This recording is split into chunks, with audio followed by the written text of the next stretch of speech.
हमेशा अपने विवादों को लेकर सुर्खियों में रहने वाले पप्पू यादव अब अपने पुराने फॉर्म में नजर आ रहे हैं।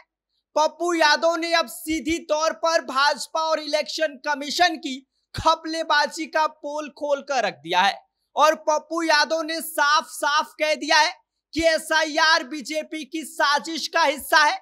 चुनाव आयोग को यह लोग अपने इशारे पर जैसा चाह रहे हैं वैसा नचा रहे हैं। सीधी तौर पर पप्पू यादव ने तेजस्वी यादव के चुनाव बहिष्कार का समर्थन कर दिया है और कह दिया है कि अगर एसआईआर प्रक्रिया में सुधार नहीं होता है तो चुनाव आप भूल ही जाइए। यानी कि सीधी तौर पर पप्पू यादव ने चुनाव बहिष्कार का ऐलान कर दिया है। क्या है पूरी खबर, आगे हम आपको विस्तार से बताएंगे, लेकिन उससे पहले नमस्कार, मेरा नाम विष्णु है और आप देख रहे हैं जनता जंक्शन। हमेशा अपने बिंदास और बिना फिल्टर के बयानों से सुर्खियां बटोरने वाले पप्पू यादव एक बार फिर फुल चार्ज मोड में आ गए हैं। एक बार फिर उनके निशाने पर है बीजेपी और चुनाव आयोग और पप्पू यादव ने सीधी लाइन में कह दिया है कि एसआईआर बीजेपी की चुनावी घपलेबाजी का हिस्सा है और चुनाव आयोग बस इस पूरी कहानी का एक किरदार है जिसे बीजेपी अपने तरीके से इस्तेमाल कर रही है। पूर्णिया से निर्दलीय सांसद पप्पू यादव ने अपने अंदाज में तंज कसते हुए कहा कि जब मतदाता सूची में गड़बड़ी है तो चुनाव का ढोल पीटने का क्या फायदा। पहले लोकसभा भंग कीजिए, फिर पूरे देश में एसआईआर कराइए। पप्पू यादव का कहना है कि एसआईआर के नाम पर जो खेल भारतीय जनता पार्टी कर रही है वो नहीं चलने वाला है। उसमें भारतीय जनता पार्टी और चुनाव आयोग ने मिलकर 65 लाख वोटरों का नाम कटवा दिया और यह वोटर कोई आम वोटर नहीं है बल्कि दलित, ओबीसी और अल्पसंख्यक तबके से आते हैं।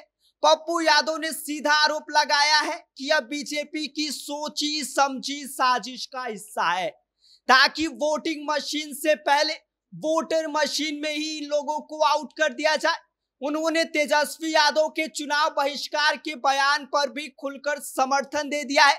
पप्पू यादव ने कहा है कि तेजस्वी यादव बिल्कुल सही कह रहे हैं, पहले प्रक्रिया को आप लोग सुधारिए, फिर चुनाव का सपना देखिए, नहीं तो चुनाव सिर्फ एक नाटक बनकर रह जाएगा। पप्पू यादव ने एक और बड़ा मुद्दा उठाया, आधार कार्ड को ईपीआईसी से लिंक करने का। उन्होंने तर्क दिया है कि जब बैंक खाता, सिम कार्ड और गैस कनेक्शन सब कुछ आधार से जुड़ सकता है तो वोटर लिस्ट क्यों नहीं। इसमें फर्जी वोटर अपने आप गायब हो जाएंगे और मतदाता सूची की जो गड़बड़ियां चल रही हैं भाई साहब वो तो खत्म हो जाएगी।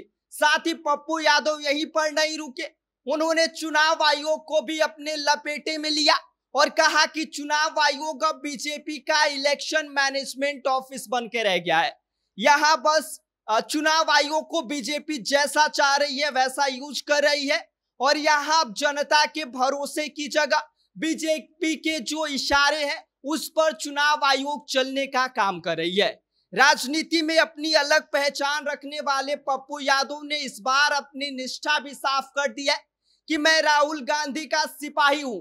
राहुल गांधी जी मरना पसंद करेंगे लेकिन रण छोड़कर नहीं भागने वाले हैं, मैं भी उनके साथ हूं।